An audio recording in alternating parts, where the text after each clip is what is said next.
আসসালামু আলাইকুম রহমতুল্লাহি ওয়া বারাকাতুহু। আপনাদের সকলকে অডিও বুক অফ মোরাল এই চ্যানেলটিতে স্বাগত। আজকের আলোচনার বিষয় প্রোডাক্টিভ মুসলিম এর চতুর্থ অধ্যায় ফিজিক্যাল প্রোডাক্টিভিটি এর বাকি অংশ। Nutrition management. আমরা যে খাবার গ্রহণ করি তা সারা দিনে আমাদের শক্তি এবং প্রোডাক্টিভিটির ওপর গভীর প্রভাব ফেলে। আপনি কি কখনো ভারী লাঞ্চের পর অলসতা অনুভব করেন, কিংবা সকালের নাস্তা মিস হলে দুর্বলতা অনুভব হয়? নিউট্রিশন এবং প্রোডাক্টিভিটি সম্পর্ক বিষয়ক জ্ঞান আমাদের স্বাস্থ্যোজ্জ্বল এবং কর্মতৎপরতা জীবনযাপনে সহায়তা করতে পারে ইনশাআল্লাহ। আল্লাহ কুরআনে বলেন, হে মানুষ, তোমরা খাও জমিনে যা কিছু বৈধ ও পবিত্র খাদ্যবস্তু রয়েছে তা থেকে, আর তোমরা শয়তানের পদাঙ্ক অনুসরণ করো না, নিশ্চয় সে তোমাদের প্রকাশ্য শত্রু। সূরা বাকারা 168তম আয়াত। একটি স্বাস্থ্যসম্মত পুষ্টিকর খাবারের ভারসাম্য বজায় রাখা জরুরি, যাতে আল্লাহ কর্তৃক সমস্ত সৃষ্টি জগতে প্রশিক্ষিত স্থিতিশীলতা অক্ষুণ্ণ থাকে। এ প্রসঙ্গে কুরআনে বলেন, আর আসমান তিনি তাকে করেছেন সমুন্নত এবং স্থাপন করেছেন দাঁড়িপাল্লা, যাতে তোমরা সীমা লঙ্ঘন না করো দাঁড়িপাল্লায়, আর তোমরা ওজনের ন্যায্য মান প্রতিষ্ঠিত করো এবং ওজনে কম দিও না। সূরা আর রহমান 7-9 নম্বর আয়াত। আমরা জানি অত্যাধিক আহার আমাদের দেহের জন্য ক্ষতিকর। বলা হয়ে থাকে পেট হচ্ছে সমস্ত রোগের আবাসস্থল এবং অনেক অসুস্থতা অনিয়ন্ত্রিত খাদ্যাভ্যাসের সাথে সম্পর্কিত, যেমন ডায়াবেটিস, রক্তনালীর রোগ এবং হৃদরোগ। ইসলাম আমাদের পরিমিত খাবার খেতে শেখায়। আল্লাহ কুরআনে বলেন, তোমাদের আমার যা রিজিক দান করেছি তা থেকে পবিত্র বস্তুসমূহ খাও এবং এ বিষয়ে সীমা লঙ্ঘন করো না। সূরা তহা 81 নম্বর আয়াত। হাদিসে আরও এসেছে, অতিরিক্ত রসায়ন বিশেষ এবং খাবারের অপচয় বিষয়। মানুষ তার পেটের চেয়ে অধিক ক্ষতিকর কোনো পাত্র কখনো পূরণ করেনি। আদম সন্তানদের উচিত কয়েক লোকমায় সন্তুষ্ট থাকা, যা তার কোমর সোজা রাখে। যে তা না করে তাহলে 1/3 খাবারের জন্য, 1/3 পানির জন্য এবং 1/3 বাতাসের জন্য রেখে দিই। তিরমিজি। প্রাচুর্যের যুগ। আমাদের অনেকেই প্রাচুর্যের যুগে বসবাসের সুযোগ পেয়েছে। মানুষ এখন নিকটতম সুপার মার্কেটে সামান্য পা বাড়ালেই অথবা হোম ডেলিভারি সার্ভিসের মাধ্যমে অধিকাংশ আকাঙ্ক্ষা খুব সহজেই পূরণ করতে পারে। দুর্ভাগ্যবশত আমরা যে খাবার খাই এবং আমাদের জীবন এই খাবারের যে প্রভাব সে ব্যাপারে সচেতনতার অভাব সৃষ্টি হয়েছে। এখানে আমরা অতিরিক্ত খাবারের ঝুঁকি এবং ওজন কমানোর উপায় নিয়ে কথা বলবো না। এই অধ্যায়ে আমাদের আলোচনার ফোকাস পয়েন্ট হচ্ছে নিউট্রিশন এবং প্রোডাক্টিভিটির সম্পর্ক কী, আমরা কিভাবে আত্মিক, শারীরিক ও সামাজিক দৃষ্টিকোণ থেকে নিউট্রিশন ম্যানেজ করতে পারি সে বিষয়ে ধারণা অর্জন। আবারও মনে করিয়ে দিচ্ছি, আমি কোনো নিউট্রিশন এক্সপার্ট নই। নিচে তুলে ধরা বেশিরভাগ তথ্যের ভিত্তি আমার ব্যক্তিগত গবেষণা, নিউট্রিশন এক্সপার্টদের সাথে মত বিনিময় এবং নিজের জীবনের ওপর পরীক্ষা নিরীক্ষা। নিউট্রিশন ও প্রোডাক্টিভিটির সম্পর্ক। অনেক গবেষণায় দেখা গেছে বিশেষ ধরনের খাদ্য আমাদের আবেগ, চিন্তার স্বচ্ছতা অথবা মস্তিষ্কের সাধারণ কার্যাবলীর ওপর প্রভাব ফেলে। তাই অবশ্যই এটা আমাদের প্রোডাক্টিভিটির ওপর গভীরভাবে প্রভাব ফেলতে পারে। UCLA centre for human nutrition এর পরিচালক, মেডিসিনের প্রফেসর ডক্টর ডেভিড হেবার তার হেলথ ওয়েবসাইটে লেখেন, মস্তিষ্কের দরকার রক্তের গ্লুকোজ, খাদ্য থেকে সুগার, আর দরকার খাবার থেকে পাওয়া প্রোটিন। তাই মানুষ যখন না খেয়ে থাকে তখন যা ঘটে তা হলো তারা নিস্তেজ হয়ে পড়ে, চিন্তা ভাবনা দুর্বল হয়ে আসে এবং কাজ করার সক্ষমতা কমে যায়। খাওয়া দাওয়া ভালোভাবে না করলে আপনার প্রোডাক্টিভিটি ডাউন হয়ে যাবে। তাই মানসিক কার্যতৎপরতা ও প্রোডাক্টিভিটি বজায় রাখতে নিউট্রিশন খুবই গুরুত্বপূর্ণ। নিউট্রিশনের গুরুত্ব বিবেচনা করে এখান থেকে জানা দরকার আমরা কিভাবে এটাকে নিয়ন্ত্রণ করতে পারি, যেন প্রতিদিন আমাদের প্রোডাক্টিভিটির সর্বোচ্চ সদ্ব্যবহার করতে পারি। আরেকজন পুষ্টি বিশেষজ্ঞ, ডিয়ানা কনক্রিফ, নিউট্রিশন ও প্রোডাক্টিভিটির সাথে সরাসরি সম্পর্ক এবং দেহের প্রয়োজনীয় নিউট্রিশন যোগানে অবহেলার পরিণতি সম্পর্কে বর্ণনা করেছেন। এটা 60% সক্ষমতা নিয়ন্ত্রণের মতো। It is like operating at 60% capacity. বিকেলে আমরা ক্লান্ত বোধ করি, ফলে প্রোডাক্টিভিটিতে ভাটা পড়ে। তখন আমরা মনোযোগ দিতে পারি না অথবা কর্মদিবসের চাপকে দক্ষতার সাথে মোকাবেলা করতে পারি না, কিংবা জীর্ণতা আমাদের মনোযোগে বিঘ্ন ঘটায় এবং মেজাজের প্রফুল্লতা বজায় রাখতে বাধা দেয়। আমরা জানি একজন ব্যক্তি যেসব খাবার গ্রহণ করে তা তার স্বাস্থ্য এবং প্রোডাক্টিভিটিতে প্রভাব ফেলে, সেই সঙ্গে এর দ্বারা তার কর্মক্ষেত্রে ইনভাইটেশন বা প্রমোশনের সম্ভাবনা সৃষ্টি হয়। এটা বোঝার সাথে সাথে আমার প্রোডাক্টিভিটি বৃদ্ধির জন্য কিভাবে আধ্যাত্মিক, দৈহিক, সামাজিক উপায়ে নিউট্রিশন নিয়ন্ত্রণ করা যায় সে বিষয়ে দেখা যাক। নিউট্রিশন ম্যানেজমেন্টের স্পিরিচুয়াল সমাধান। আমরা স্লিপ ম্যানেজমেন্ট নিয়ে আলোচনা করেছিলাম। অনুরূপ পানাহারের অভ্যাসকে আত্মিক ইবাদতের একটি একগ্রতার দিক হিসাবে গ্রহণ করতে পারি। খাদ্য এবং আমাদের আধ্যাত্মিক জীবনের মধ্যে সম্পর্কটা বুঝে নেওয়া যাক। খুব বেশি দিন আগের কথা না, তখন স্থানীয় খামার এবং বাজারগুলো ছিল জীবন জীবিকার একমাত্র উৎস। আমরা বুঝতে পারতাম আমাদের খাবার কোথা থেকে এসেছে, কোন জমিতে আবাদ হয়েছে এবং আমাদের সৃষ্টিকর্তার সাথে এর সংযোগের বিষয়টি আমাদের ভাবাতো।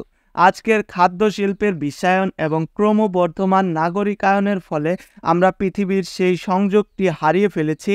খুব অবলীলায় আমাদের জন্য খাদ্য সরবরাহে সৃষ্টিকর্তার উপর নির্ভরশীলতার কথা ভুলে গেছি। আল্লাহ কুরআনে বলেন, তিনি আকাশ থেকে বাড়ি বর্ষণ করেন, তাতে তোমাদের জন্য রয়েছে পানীয় এবং তা থেকে জন্মায় উদ্ভিদ, যাতে তোমরা পশু চারণ করে থাকো। তা দ্বারা তোমাদের জন্য জন্মান শস্য, জাইতুন, খেজুর গাছ, আঙ্গুর এবং সব রকমের ফল। নিশ্চয়ই এতে চিন্তাশীল সম্প্রদায়ের জন্য রয়েছে নিদর্শন। আর তিনি তোমাদের কল্যাণে নিয়োজিত করেছেন রাত, দিন, সূর্য ও চন্দ্রকে, এবং নক্ষত্ররাজিও তার নির্দেশে নিয়োজিত। নিশ্চয় এতে বোধ শক্তি সম্পন্ন সম্প্রদায়ের জন্য রয়েছে অনেক নিদর্শন। সূরা নাহল 10-12 নম্বর আয়াত। সৃষ্টিকর্তার সাথে সংযোগের পুনঃপ্রতিষ্ঠার পরামর্শ। পরের বার আপনি যখনই খাবার টেবিলে বসবেন, টেবিলে সাজানো খাবারগুলো থেকে একটি আপেল, একটি ভাতের দানা কিংবা সালাতের বাটিটি কাছে টেনে নিন। তারপর নিজেকে জিজ্ঞাসা করুন, এই খাদ্যটি আমার কাছে কিভাবে এসেছে? এই খাবারটি যখন বীজ অবস্থায় মাটির নিচে অন্ধকারে রাখা হয়েছিল, সেই সময় থেকে সর্বশেষ আমার প্লেটে পরিবেশন হওয়ার সময় পর্যন্ত খাবারটি সম্পূর্ণ পরিক্রমাটি নিয়ে চিন্তা করুন। চলুন একটি আপেলকেই উদাহরণ হিসাবে নেই।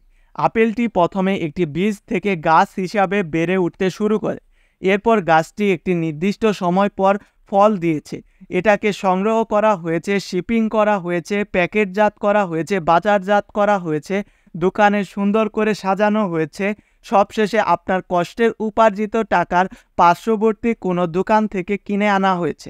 আপনার হাতে পৌঁছানো পর্যন্ত এটার পথ চলা কতটা দীর্ঘ ভেবে দেখেছেন কখনো?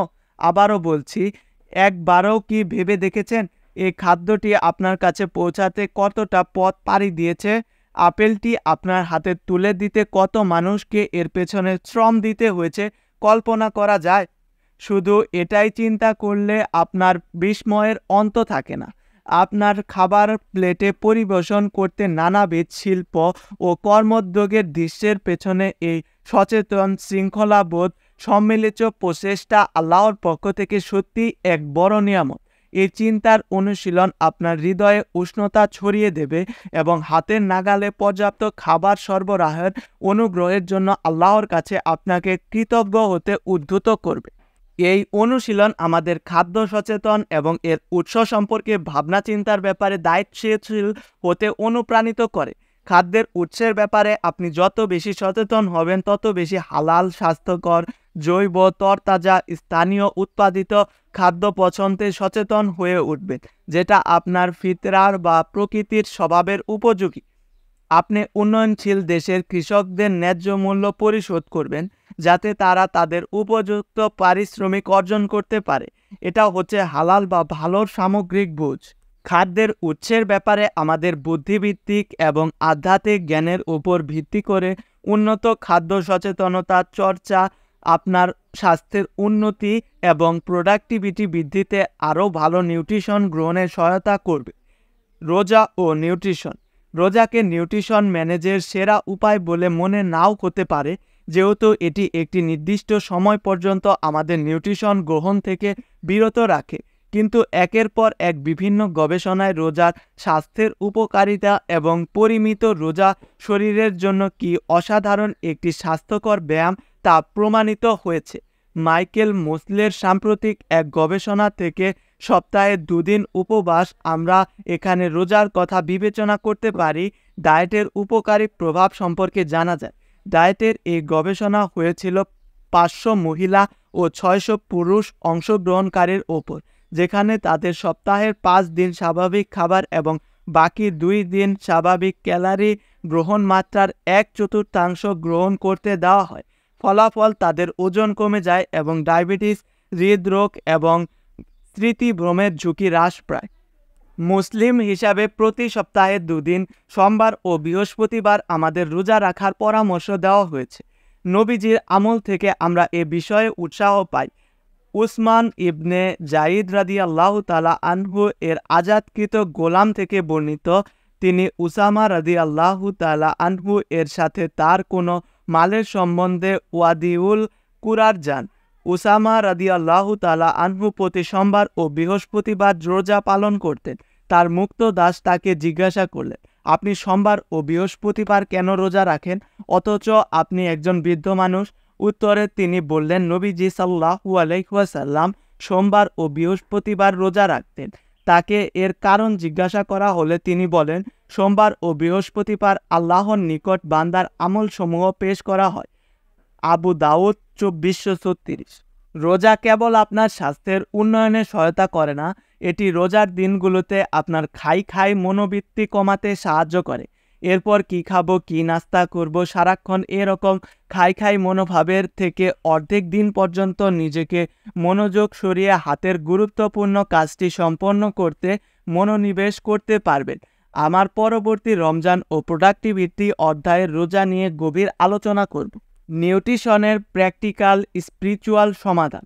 নিচের হাদিসটিতে নবীজি আমাদের পানাহারের নিয়ম নীতি শিখিয়েছেন। উমর ইবনে আবু সালামা রাদিয়াল্লাহু তাআলা আনহু থেকে বর্ণিত, তিনি বলেন, একবার খাবার সময় রাসূল সাল্লাল্লাহু আলাইহি ওয়াসাল্লাম আমাকে বললেন, শুরুতে বিসমিল্লাহ বলো, ডান হাত দ্বারা খাও এবং তোমার নিকট সামনে থেকে খাও। সহিহ বুখারী 732। অনেকে আমাদের হাত দিয়ে খাবার গ্রহণ করাকে ছোট করে দেখে। তারা কাঁটা চামচ ও ছুরি দিয়ে খেতে পছন্দ করে। গবেষণায় যদি জানা গেছে, প্রত্যেকের হাতের অগ্রভাগে সুনির্দিষ্ট কিছু এনজাইম থাকে যা খাবার হজমে সহায়তা করে। তাছাড়া আপনি কি কখনো আপনার হাতের তুলনায় চামচ দিয়ে অধিক বেশি খাবার গ্রহণ করতে পারাটা বিষয়টা নিয়ে চিন্তা করে দেখেছেন এবং তারপর অতি ভোজনের ফলে অস্তিত্বের অবস্থা সম্পর্কে? আমি ব্যক্তিগতভাবে বিশ্বাস করি আমাদের হাত, মস্তিষ্ক ও পেটের মাঝে একটি সম্পর্ক রয়েছে। যখন কেউ খাবার থেকে চামচ ব্যবহার করে তখন সে এই সম্পর্কটাকে হারিয়ে ফেলে। খুব দেরি না হওয়া পর্যন্ত টেরই পাবেন না কী পরিমাণ খাবার আপনি খাচ্ছেন। হাত দিয়ে খাবার গ্রহণে আপনার খাবারের সাথে একটি ইন্দ্রিয়গত অনুভূতি ও আধ্যাত্মিক সংযোগ তৈরি করবে। এ ব্যাপারে আপনার অভ্যাস না থাকলে আজকেই শুরু করে দিন। কাব ইবনে মালিক রাদিয়াল্লাহু তাআলা আনহু বর্ণনা করেন, আমি রাসূলুল্লাহ সাল্লাল্লাহু আলাইহি ওয়াসাল্লামকে 3 আঙ্গুল দ্বারা রুটি, খেজুর ইত্যাদি খেতে দেখেছি। অতঃপর যখন তিনি খাবার শেষ করলেন তখন সেগুলোকে লেহন করলেন। মুসলিম 753।